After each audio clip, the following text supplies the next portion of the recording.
Доброго времени суток, мои дорогие подписчики и гости моего канала. С вами канал Энергия Таро, а это значит, что сегодня нас с вами ждет очередной расклад. Перед тем, как мы начнем, я хотела бы рассказать вам о нашем втором закрытом канале на Бусти. Слева сейчас появится QR-код, по которому вы можете перейти и за подписку всего в 299 рублей в месяц смотреть шок-контент и те расклады, которых нет и не будет здесь на YouTube-канале, потому что YouTube их может заблокировать, друзья. Для этого существует второй закрытый канал. Я благодарю всех тех подписчиков, которые с нами на закрытом канале на Бусти уже с прошлого года. Друзья, вы помогаете нам становиться лучше. Ваши имена и ники сейчас появятся на ваших экранах. Благодарю вас за то, что вы есть у нас. Друзья, кому неудобен Бусти, кто не хочет там регистрироваться, есть закрытый телеграм-канал, где все те же самые видеорасклады, и подписка стоит также 299 рублей в месяц. Обращайтесь, пожалуйста, ко мне в личку, для того, чтобы я вас подключила к этому каналу. Моя личка указана в комментариях под любым видео, друзья. Также напоминаю вам о возможности поставить лайк после 30 секунды для этого видео, потому что YouTube засчитывает лайк только после 30 секунды, для того, чтобы ролик увидело как можно больше людей. Жмите на колокольчик для того, чтобы всегда быть в курсе событий, что происходит на канале Энергия Таро. Напоминаю вам, друзья, о том, что у меня есть личные расклады, консультации, обряды, и мы делаем обрядовые свечи из натурального воска своими руками. За обрядовыми свечами, обрядами, личными раскладами просьба обращаться в личку. Личка, как уже сказала, указана в комментариях под любым видео. Ну а сегодня с нами, друзья, карты Алистера Кроули. Здравствуйте, карты, и поговорим мы с вами сегодня об Александре Сергеевиче Пушкине. У лукоморья дуб зеленый. Золотая цепь на дубе том, и днем, и ночью кот ученый все ходит по цепи кругом. В детстве эти строки казались сказочной выдумкой великого русского поэта Александра Сергеевича Пушкина. Но затем мы все выросли, и вот уже сказка не кажется больше сказкой, так как лукоморье существует на самом деле. Старый дуб является древом жизни Игдрасиля, на котором по преданию подвесил себя бог Один. А русский поэт не русский вовсе, а самый настоящий эфиоп. Об этом и многих других фактах и теориях неизвестного Пушкина мы сегодня и поговорим. Разложим на картах Таро, что является выдумкой, а что правдой. Итак, первый вопрос, друзья. Действительно ли существовал такой человек, как Александр Сергеевич Пушкин, поэт, живший в период с 1799 по 1837 года? Почему мы задаем этот вопрос? Потому что о Пушкине мы знаем только из книг, мы не видели его воочию, мы живем в совершенно другом с вами времени, и поэтому стоит узнать, действительно ли существовал этот человек. Действительно ли существовал такой человек, как Александр Сергеевич Пушкин, не выдумали ли его, поэт, живший в период с 1799 по 1837 года. Действительно ли существовал такой человек, как Александр Сергеевич Пушкин, поэт, живший в период с 1799 по 1837 года. У нас сразу выходит принц дисков, это мужчина, действительно, либо старший аркан у нас должен был выйти, либо карта двора, мужская фигура. У нас выходит стабильный, уравновешенный человек, знающий себе цену, человек, восхваляющий себя в каких-то моментах, любящий азарт женщин и любящий, чтобы на него посмотрели. Действительно ли существовал такой человек, как Александр Сергеевич Пушкин? Да, действительно, у нас сразу выходит мужская фигура. Обладал ли Александр Пушкин незаурядным поэтическим даром? Мы, конечно, все с вами прекрасно знакомы с его произведениями. Многие произведения мы с вами читали по несколько раз своим детям, и сами читали, да, будучи во младших классах, в уже взрослом возрасте. Но обладал ли Александр Пушкин этим незаурядным поэтическим даром? Мог ли он сам сложить так красивый слог, прошу прощения за тавтологию, чтобы получилось идеальное, красивое, поэтическое произведение. Либо его кто-то наделил этим даром. Обладал ли Александр Пушкин незаурядным поэтическим даром от рождения, либо его кто-то этим даром наделил. Обладал ли Александр Сергеевич Пушкин незаурядным поэтическим даром от рождения? Обладал ли он сам, либо его кто-то наделил этим даром? Обладал ли Пушкин сам этим даром? Почему-то для него он был заблокирован по десятке жезлов. Давайте посмотрим. Что-то в нем было внутри, в нем что-то сидело изначально от рождения, но почему-то это был блок какой-то. Хорошо, наделил ли кто-то Пушкина даром? Здесь некая королева дисков имеет какое-то отношение к тому, что он имел некие знания определенные и, структурировав их, воспроизводил произведения, да, которые мы сейчас с вами видим. Здесь некая королева дисков приложила к этому руку. Хорошо. Все эти произведения, которые мы знаем как произведения Пушкина, действительно написал он. все те произведения, которые мы знаем как произведения Пушкина Александра Сергеевича, действительно написал Александр Сергеевич Пушкин. Это правда или нет? Спорно, спорно. Карта справедливости. Не по справедливости судим, не по справедливости смотрим. Ощущение такое, что либо действительно ему в дар досталось вот это чувство слога, чувство ритма, да, чтобы он красивые произведения писал, но такое ощущение, что ему женщина помогала в этом. Либо женщина его наделила какими-то тайными знаниями, да, но что вполне возможно, поговаривают, что Пушкин состоял в масонской ложе, об этом мы поговорим чуть позже, возможно, оттуда он черпал какие-то тайные знания, возможно, он состоял в каких-то тайных оккультных общинах, да, где занимались темным искусством, мы посмотрим это чуть дальше, но здесь имеет большой факт то, что женщина помогала все-таки ему в его произведениях. И здесь спорно то, что он сам самостоятельно писал. Карта справедливости. Судите по справедливости, говорит карта. Все те произведения, которые мы знаем как произведения Александра Сергеевича Пушкина, действительно написал он. Девятка пентаклей – это помощь от кого-то. Я же говорю, да, помощь от кого-то, помощь от высших сил, либо помощь от какой-то женщины, от покровителя, от наставника, от человека, который хочет, чтобы данный человек возвысился, либо рассказал что-то этому миру. По справедливости, чтобы рассказал, чтобы он возвысился по четверке кубков. Какая-то женщина помогала ему писать произведения. Хорошо. Пока ничего мистического не вижу, просто говорю, да, то, что вижу по картам. По поводу мистического мы с вами поговорим чуть позже. Хорошо. Имел ли Пушкин эфиопские корни и еврейские корни? Имел ли на самом деле Александр Сергеевич Пушкин эфиопские корни? И у меня спрашивали еще про еврейские корни подписчики. Имел ли Александр Сергеевич Пушкин эфиопские корни? Имел ли Александр Сергеевич Пушкин эфиопские корни, еврейские корни, и имел ли Александр Сергеевич Пушкин ту самую незаурядную внешность, о которой все говорили, темный цвет кожи, который присущ эфиопам, и именно тот профиль, который его изображали везде, да?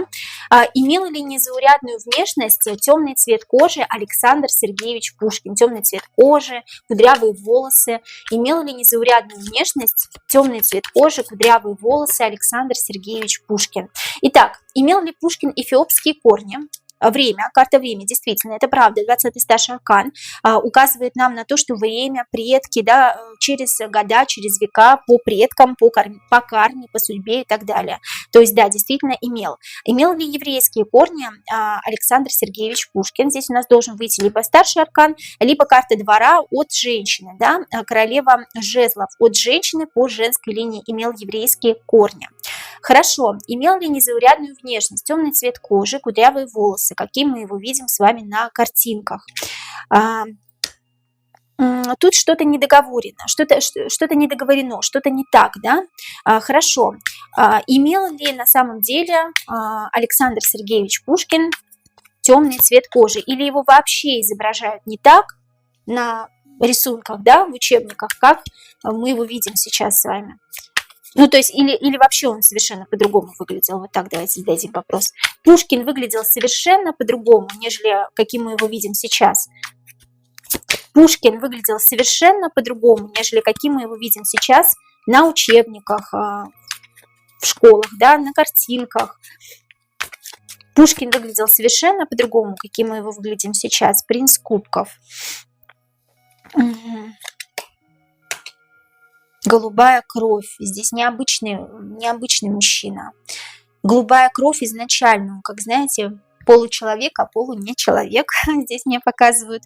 Да, вот так вот интересно. Принц кубков, голубая кровь, получеловек, полугибрид. Да? Здесь как слияние женщины и мужчины и чего-то третьего. Сам по себе человек необычный. Я не могу сказать, что он рептилоид какой-то, да, или еще что-то. Ну, гибрид. Человек с голубой кровью. Причем в прямом смысле этого слова.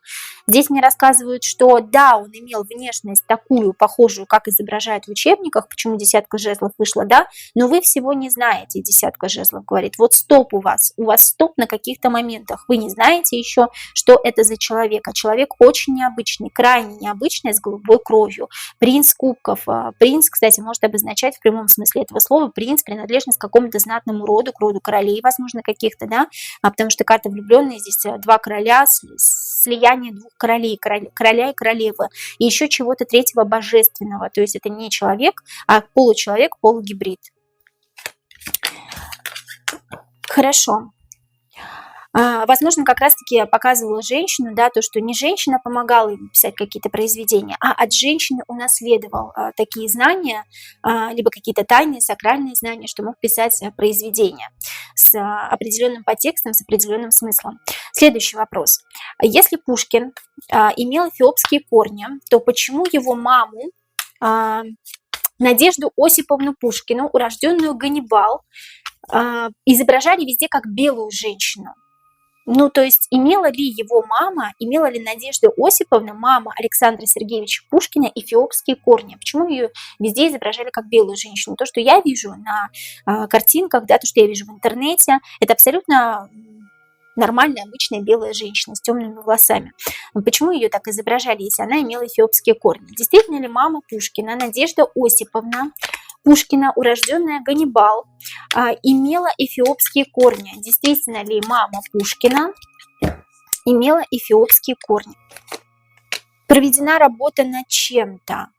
Проведена работа над собой, либо над человеком проведена работа, либо над картинкой, над фотографией проведена работа.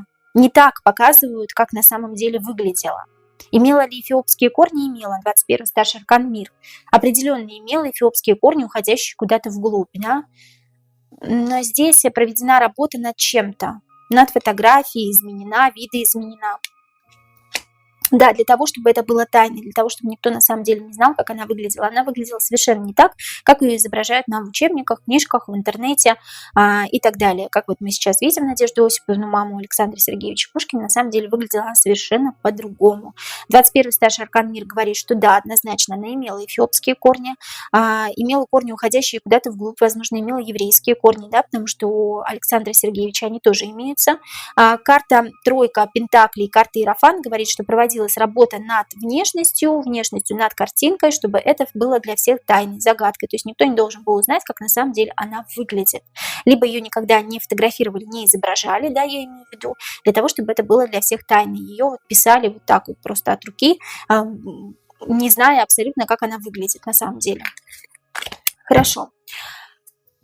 Детство Александра Сергеевича Пушкина. Давайте немножко рассмотрим. Отношения его с матерью и с отцом. Поговаривали о том, что с матерью у него были натянутые отношения, мать его почему-то не очень любила, да?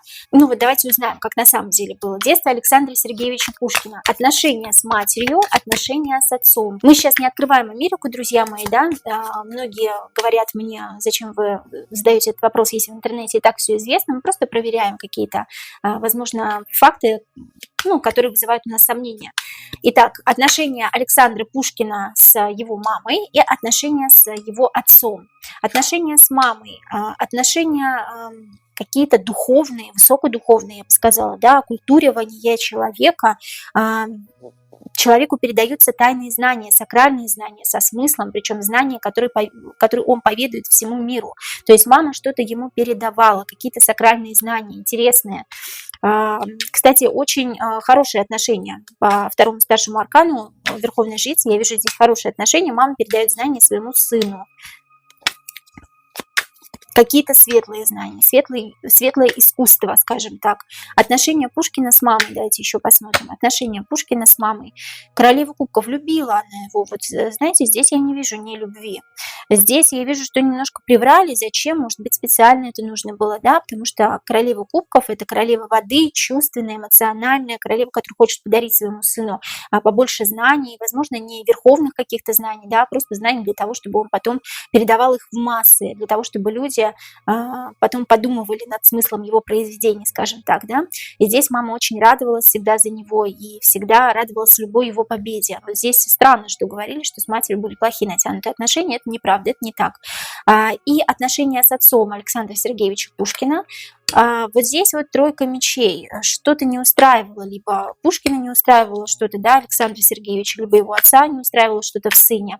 Тройка мечей здесь либо какое-то предательство было, предательство матери то есть отец предал мать, да, из-за этого Пушкин его не любил. Вот здесь вот как такое идет почему-то предательство в семье, потому что он предал, поэтому отношения не очень. Отношения Александра Сергеевича Пушкина со своим отцом, какими они были. Ну, умеренность, да, спокойно. Здесь нет каких-то ярких проявлений чувств, эмоций. После 13-го старшего аркана смерть, после трансформации идет умеренность, когда уже все спокойно, когда мы переливаем из пустого в порожнее, сливаемся воедино, и нас уже ничего не волнует, не интересует. Мы ставим все на паузу для того, чтобы подумать, для того, чтобы все осознать.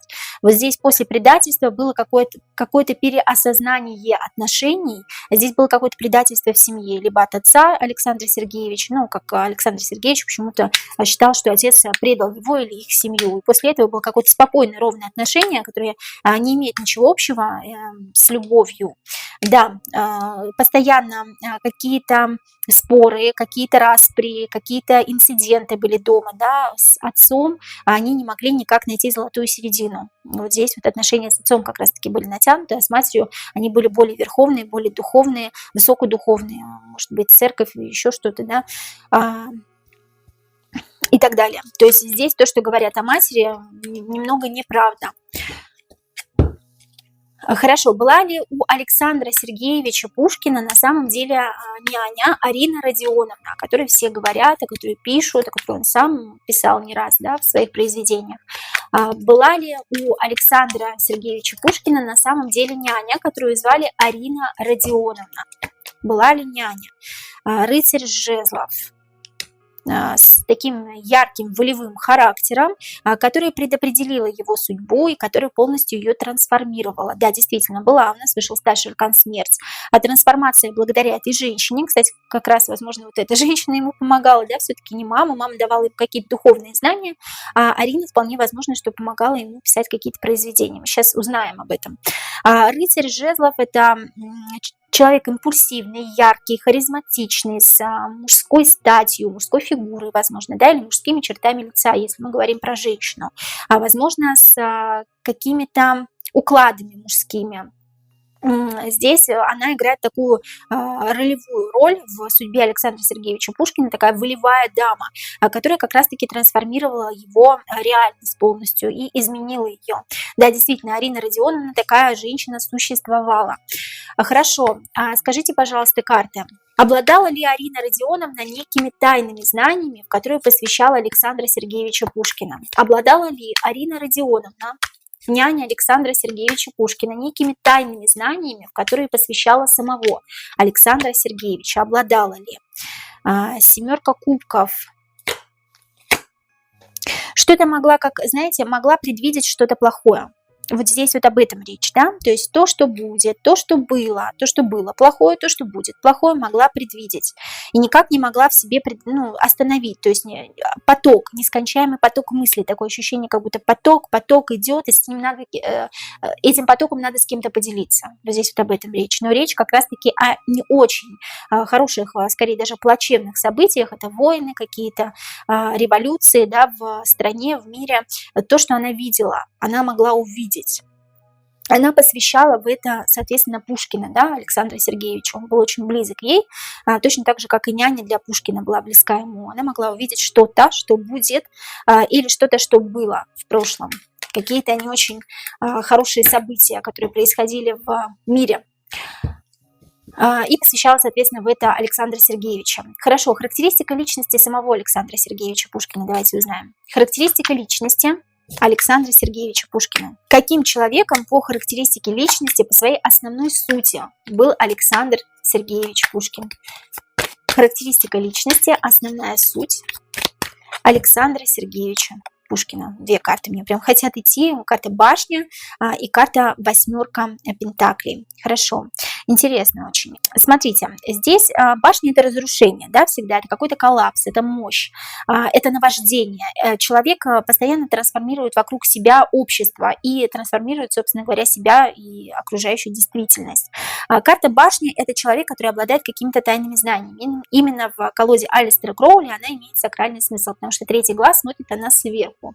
Я обладаю некими тайными знаниями, я посвящаю в это определенных людей. Причем я с детства имею какие-то способности незаурядного характера, которые потом развиваю в своей жизни. По характеристике личности человек, можно сказать, немного самодур. Человек критически мыслит, но критически относится и к себе, и к окружающей его действительности. Как я уже сказала, любит трансформировать вокруг себя эту действительность, людей, которые его окружают, и трансформировать себя самого любимого, да, двигается дальше, всегда ставит перед собой какие-то новые цели, и этих целей достигает, потому что рядышком у нас с вами восьмерка дисков. Восьмерка дисков – это плоды, которые растут на дереве. Ставить цель, достигать определенную цель, не видеть препятствий. Человек экстраверт, любит, чтобы на него смотрели, любит, чтобы его обсуждали, очень любит общество, светские балы, которые тогда были модны, да, и любит быть, как я уже сказала, в центре внимания, любит производить фурор на окружающих его людей. Человек эксцентричный, человек с большой душой и харизмой. Добрый, но несколько наивный по карте башня. Итак, следующее. Истинное отношение Пушкина к России и к русскому народу и к государственной системе России. Как на самом деле Пушкин относился к России, к русскому народу и к государственной системе России. Это все отдельно, потому что русский народ и государство – это все-таки отдельная структура, отдельное общество. Истинное отношение Пушкина, истинное отношение Александра Сергеевича Пушкина к России и к русскому народу, потому что нам показывали некоторые письма, да, которые он писал, где он не восхвалял Россию, а наоборот ее ненавидел, да? Но давайте узнаем сейчас. Это не факт, что правда. Истинное отношение Пушкина к России и к русскому народу. Какое было истинное отношение к России и к русскому народу? Поставить на стоп, поставить на паузу. Давлел над ним кто-то. Кто-то манипулировал им, да? Кто-то манипулировал, это сейчас не про Россию, не про русский народ, а именно в России кто-то им манипулировал. Это кто-то был на верхушке. Мы вот сейчас доходим именно до государственной системы России. Все-таки здесь не про саму Россию, не про сам русский народ, потому что давайте дальше посмотрим, потому что в конце концов, скорее всего, Россию русский народ он любил, а вот к государственной системе относился не очень снисходительно, потому что карта Маг показывает манипуляцию над русским поэтом. Хорошо, как на самом деле Пушкин относился к России и к русскому народу? Покажите нам, пожалуйста, карты с любовью. Королева кубков с любовью, причем с такой материнской любовью и заботой. А как относился к государственной системе России? Как Александр Сергеевич Пушкин относился к государственной системе России?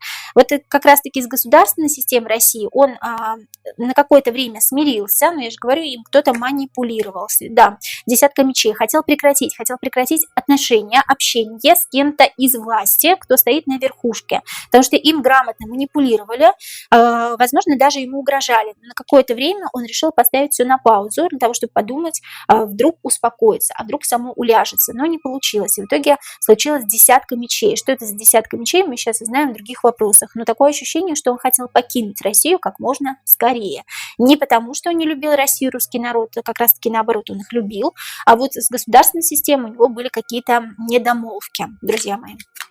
Здесь об этом речь. Хорошо. Как Николай I на самом деле относился к Пушкину? Просто во многих документах, скажем так, да, сказано, что он защищал и оберегал семью Пушкина Александра Сергеевича после его смерти. Для чего ему это было нужно, если оберегал? Как на самом деле Николай I относился к Александру Сергеевичу Пушкину? Как на самом деле Николай I относился к Александру Сергеевичу Пушкину? Как на самом деле относился? Шестерка дисков, и их что-то связывало. Связывало какое-то одно дело. Они не могли друг от друга отсоединиться. Да, путь к просветлению. Здесь что-то масонское даже, да, немножко вылазит у нас. 19-й старший аркан Солнца, путь к просветлению. Их связывало какое-то одно общее дело, просветляющее их обоих. И они не могут друг от друга отсоединиться. Здесь не истинно его отношения показаны. Здесь показано, что они должны быть вместе и должны стать частью одной системы, структуры, вместе выполнять какие-то обязательства. Здесь вот об этом почему-то речь идет, да. Тут такое ощущение, что Николай I говорит: я такой же, как и ты такой же, как и я. И мы вместе будем идти к солнцу, к вершине. И будем идти до туда, пока нам не опалят наши крылья. У нас есть какое-то одно общее дело, и нас что-то связывает из прошлого.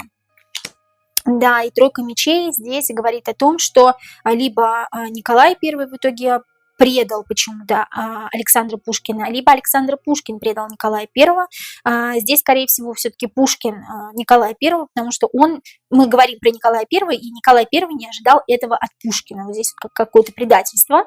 Возможно, то, что Александр Пушкин не умер, а сбежал, да, из России, мы сейчас посмотрим. Но здесь как какое-то предательство после совместного сотрудничества. И я это предательство тебе простить не могу. Как Николай I в действительности относился к Александру Сергеевичу Пушкину. Как он в действительности относился, какие-то тайные знания. Они оба обладали тайными знаниями, оба ходили, возможно, на какие-то определенные собрания общин, да, которые посвящены в тайные знания, в оккультные знания. Николай I туда входил, Александр Сергеевич Пушкин. Хорошо, действительно ли, давайте сейчас про Дантеса поговорим, да, действительно ли был такой человек, как Жорж Дантес, французский офицер, с которым Пушкин якобы стрелялся на дуэли, да, и потом после этого скоропостижно погиб. Действительно ли был такой персонаж в реальности, как Жорж Дантес, или его выдумали, может быть?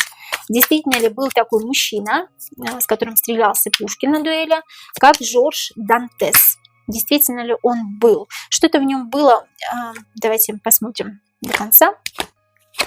Одни младшие арканы выходят. Да, ждала карту двора, да, король дисков действительно был, как воин его показывают, но воин какой-то неправильный, с какой-то неправильной судьбой, или что-то в нем есть неправильное, понимаете? Что-то преграждает ему путь, что-то преграждает ему дорогу, этому принцу, этому королю дисков, хотя он может идти дальше, но кто-то ему не дает, его чаши пусты, пятерка кубков, его чаши пусты, он хочет повернуть время вспять или повернуть время назад и уйти от того, что он имеет сейчас. Действительно был такой персонаж, как Жорж Дантес, король дисков, как будто что-то было неправильно в его судьбе, он чего-то не имел в этой жизни или наоборот имел что-то такое, за что его все не уважали, скажем так, порицали, да, верхушка особенно. И вот здесь вот я хочу от этого скрыться, я хочу от этого уйти, я хочу начать все сначала там, где я когда-то уже был, но не здесь. Здесь вот об этом речь. Да, действительно был такой персонаж на самом деле. Друзья, следующий вопрос. Действительно ли между Александром Сергеевичем Пушкиным и Жоржем Дантесом 8 февраля 1837 года состоялась дуэль? Действительно ли между Александром Сергеевичем Пушкиным и Жоржем Дантесом 8 февраля 1837 года состоялась дуэль? Действительно ли была эта дуэль, друзья? Да, была. Карта справедливости говорит нам об этом. На чаше весов альфа, на другой чаше весов бета. Два разных абсолютно человека. И мне почему-то здесь показывают, что два разных человека по ориентации. Женская больше, почему-то как женская больше, и мужская энергия. Здесь вот почему-то вот об этом мне говорят. Да, действительно, дуэль была. А это была настоящая дуэль или инсценированная? Инсценировка дуэли. Это была настоящая дуэль между Александром Пушкиным и между Жоржем Дантесом. Была настоящая дуэль или инсценировка дуэли? Это была инсценировка дуэли, друзья. Потому что старший аркан выпал у нас на инсценировку. Для того, чтобы кому-то уехать, для того, чтобы принцу кубков уехать куда-то. Принц кубков, помните, да, у нас мужчина голубых кровей Александр Сергеевич Пушкин. Ну, кстати, здесь показывают у нас два коня. Такое ощущение, что два человека хотели уехать. Для того, чтобы обоим уехать куда-то, нужно было инсценировать эту дуэль. Это не настоящая дуэль была. Она выгодна была обоим лицам, которые участвовали в этой дуэли. Это договоренность прямая, друзья. Хорошо. Давайте посмотрим все-таки, да, уточним. Кто все-таки хотел уехать? Александр Сергеевич Пушкин хотел уехать из России или Жорж Дантес? Кто хотел уехать? Александр Сергеевич Пушкин хотел уехать, поэтому инсценировал дуэль. Или Жорж Дантес? Место встречи изменить нельзя. У обоих были какие-то обстоятельства отягчающие. И тому надо было уехать, и этому нужно было уехать, успокоиться. Либо уехать, успокоиться, либо смириться с обстоятельствами. Дантеса кто-то запугивал, а у Пушкина был стоп. Либо Пушкин не мог никуда выехать, такое ощущение, как его могли куда-то в ссылку, да, отправить, как стоп. Невозможность выехать. И для того, чтобы выехать, нужно какое-то верное, острое решение принять, да, жесткое решение. И Пушкину нужен был выход из ситуации, и Дантесу нужно было умиротворение и выход из ситуации. Его кто-то запугивал. Здесь очень интересно, друзья. Тут и этот, и другой хотели вырваться, и поэтому придумали эту дуэль. Ну, получается, что Пушкин не умирал на дуэлях. Я правильно понимаю? Пушкин не умирал в 1837 году, давайте так выясним. Действительно ли Александр Сергеевич Пушкин остался жив?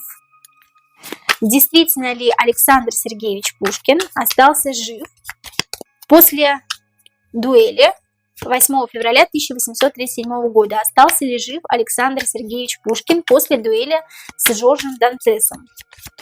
Остался ли жив Александр Сергеевич Пушкин? Ну, или умер все-таки, да, как нам говорили.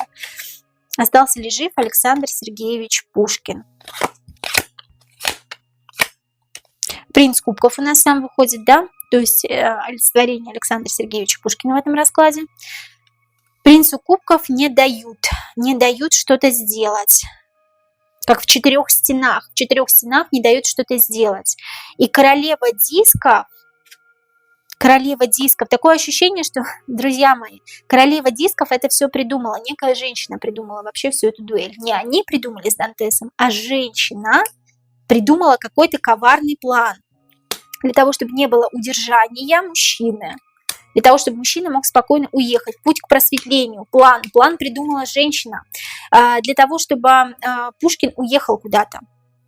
Здесь принц кубков на колеснице, и некая королева дисков придумала этот план, путь к просветлению, для того, чтобы не было никаких тормозов, торможений никакого не было для Пушкина, понимаете, да, чтобы он мог спокойно уехать, чтобы по пятерке дисков он смог полностью трансформировать свою жизнь и выйти из каких-то оков по восьмерке мечей, потому что на нем были оковы, и он не мог выбраться. И только вот в этом случае, если произойдет дуэль, если якобы Пушкин умрет, то он выберется. Но Пушкин на самом деле не умер, потому что здесь выпала карта Солнца.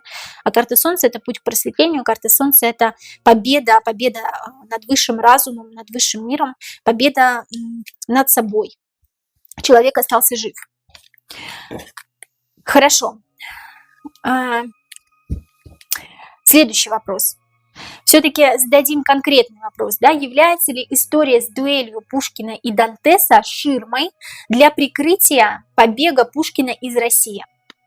Является ли история с дуэлью Пушкина и Дантеса ширмой для прикрытия побега Пушкина из России? Является ли история с дуэлью Пушкина и Дантеса ширмой для прикрытия побега Пушкина из России? Однозначно. Опять выходит принц кубков. Представляете, принц кубков выходит победителем и сухим из воды из этой ситуации, и на коне еще скачущим, да, куда-то, куда глаза глядят, уезжает принц кубков. Путь к просветлению снова принц кубков, да. План кабан, как говорится, действительно. Это был план, это был хороший продуманный план, который Пушкину и Дантесу подсказала некая королева дисков. Да, здесь, ну, действительно, чтобы сбежать, да, но здесь два ангела у нас нарисованы, здесь как сбежали двое, знаете, и тот, и другой сбежал, тот и другой уехал, и тому, и другому была открыта дорога, открыта граница для того, чтобы они уехали. Тут оба хотели уехать, и королева дисков придумала вот такой вот интересный план. Есть теория, что Александр Пушкин – это Александр Дюма. Так ли это? Есть теория, что Александр Пушкин – это Александр Дюма. Так ли это? Это один и тот же человек. Александр Дюма и Александр Пушкин – это один и тот же человек. Александр Дюма и Александр Пушкин – это один и тот же человек.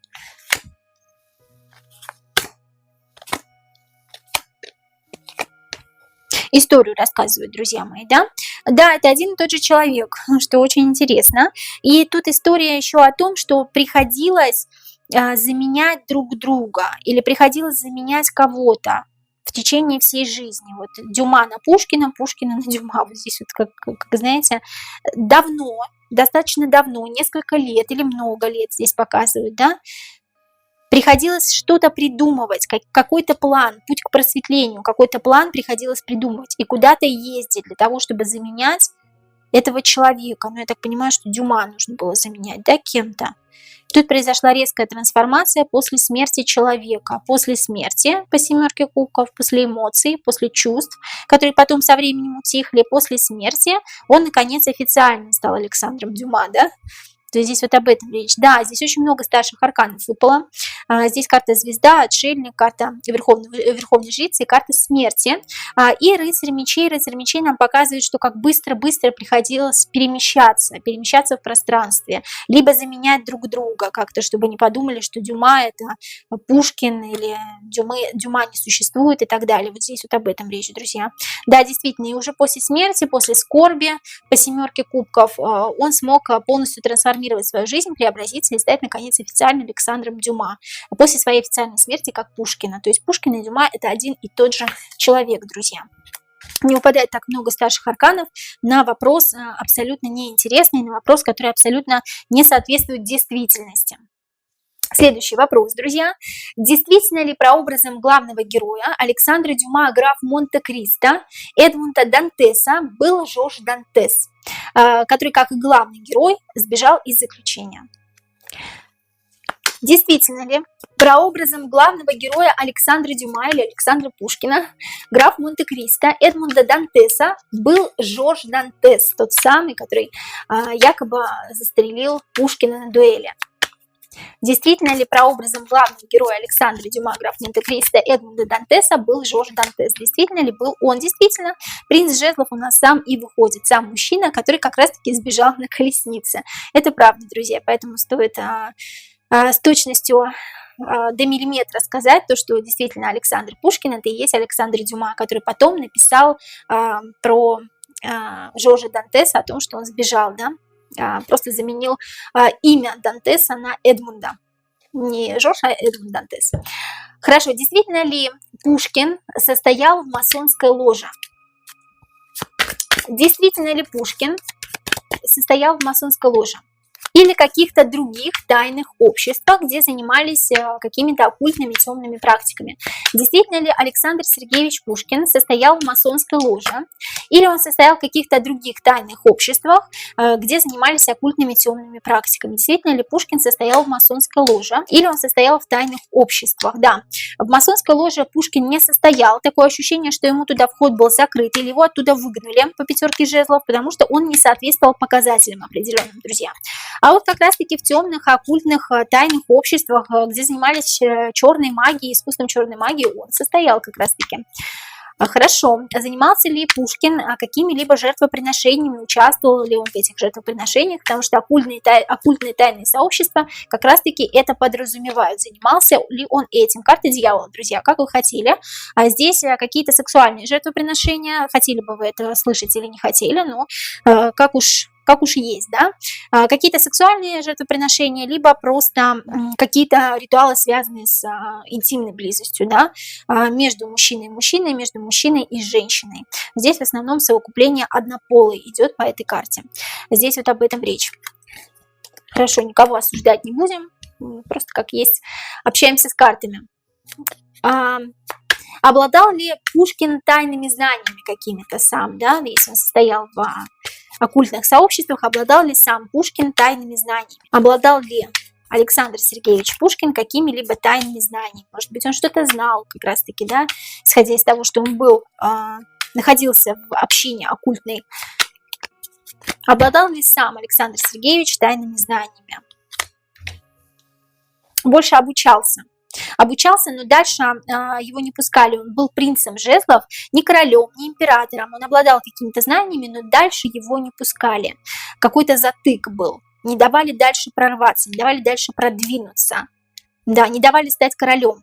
То есть был принцем, не давали стать королем, не давали какими-то знаниями насладиться в полной мере. Что-то знал, что, может быть, как раз-таки и описывал в своих произведениях, друзья. Но сам не использовал в реальной жизни, потому что просто не умел, не мог, и ему не позволяли это сделать. Следующий вопрос. Зашифровал ли Пушкин эти самые тайные знания, о которых он узнал в оккультных сообществах, в своих произведениях? Зашифровал ли Пушкин тайные знания о прошлом и будущем, возможно, некую катастрофу или какой-то глобальный катаклизм, возможно, какую-то войну? Зашифровал ли что-то из этого Пушкин, какие-либо тайные знания о прошлом и будущем в мире в своих произведениях? Зашифровал ли Александр Сергеевич Пушкин какие-либо тайные знания о прошлом и будущем, о каких-либо глобальных катастрофах, изменениях в мире в своих произведениях? Можем ли мы узнать о каких-то катастрофах из его произведений? Королева дисков. Королева дисков опять помогает. Вот опять это королева дисков везде, которая помогает, которая насаждает на путь истины, да? Которая он полностью доверяет, которая ему говорит, что ему сказать, что ему написать, как она, знаете, как диктовку он пишет под ее. И здесь скорее о каком-то катаклизме, о какой-то войне, о каком-то ярком событии, которое предвещает беду для людей. И об этом знает королева дисков. Королева дисков непростая, обладает тайными знаниями, возможно, состоит вместе с Пушкиным в тайном сообществе в оккультном.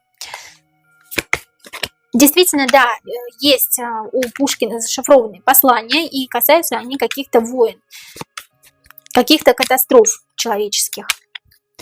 Именно в сказках, именно в детских сказках, мы сейчас говорим про детские произведения, друзья, как люди не могут выбраться из чего-то. Ступор у людей. Люди не могут из чего-то выбраться, у людей ступор. Люди профукали свой шанс. И об этом ему говорит королева дисков. Вот она как рассказывает ему, что будет в будущем. Что будет в будущем и что было в прошлом. Это будущее или прошлое? Это то, что уже прошло, как прошлое. Будущего нет. В его произведениях будущего, вот того будущего, в котором мы с вами будем жить, нет. В его произведениях есть прошлое, то, что уже было когда-то, то, что было на стыке веков. И то, что она видела как будто бы своими глазами, либо ей показывали. Здесь какие-то тайные знания, исходящие от королевы дисков, друзья. Что Пушкин хотел донести через свои произведения людям? Он хотел донести именно это или что-то еще, да? Что Пушкин Александр Сергеевич хотел донести через свои произведения людям? Что Пушкин хотел донести через свои произведения людям, до людей, что Александр Сергеевич Пушкин хотел донести через свои произведения до людей. То, что будет в будущем, то, что было когда-то давно. Карта звезда, да, вот опять про те какие-то масштабные события, про то, что происходит во Вселенной, про то, что есть какая-то сила больше нас, выше нас, сильнее, мудрее нас и умнее, до которой нам не добраться, друзья, до которой нам не добраться и которой нам никогда не преодолеть и не победить, если мы будем слабые и нищие духом. Вот здесь вот об этом речь.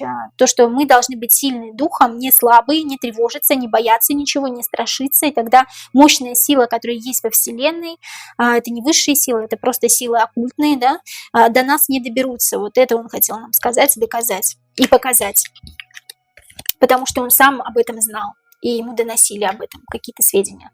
Некая женщина, которая постоянно всю жизнь была рядом с ним.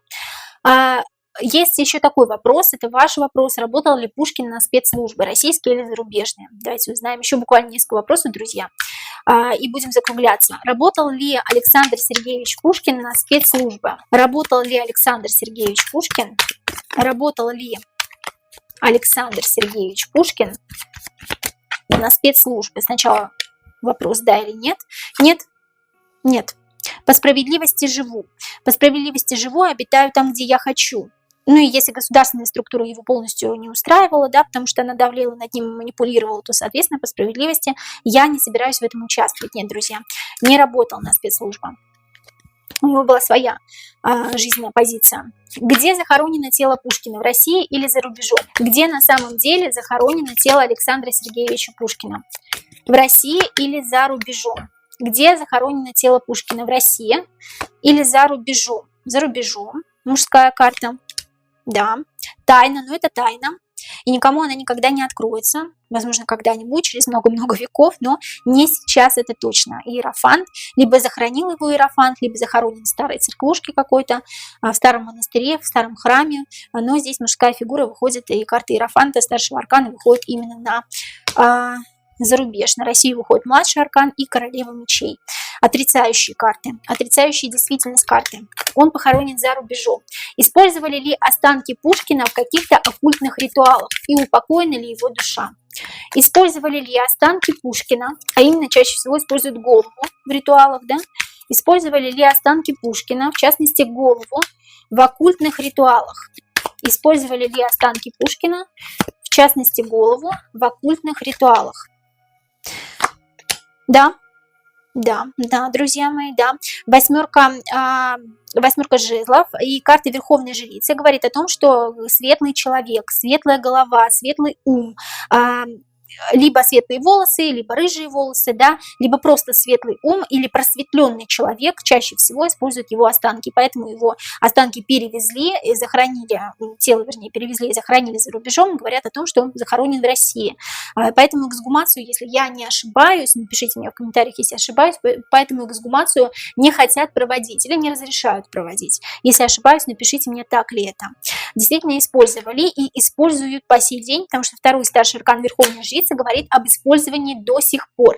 И упокоена ли душа Пушкина в таком случае? Конечно, нет, да, даже смотреть не будем, потому что если голова отделена от тела, и если с головой проводят определенные ритуалы, она является терафимом своеобразным, то, естественно, душа не является упокоенной. Друзья, это были все вопросы про Пушкина Александра Сергеевича. Задавайте свои вопросы в комментариях, пишите.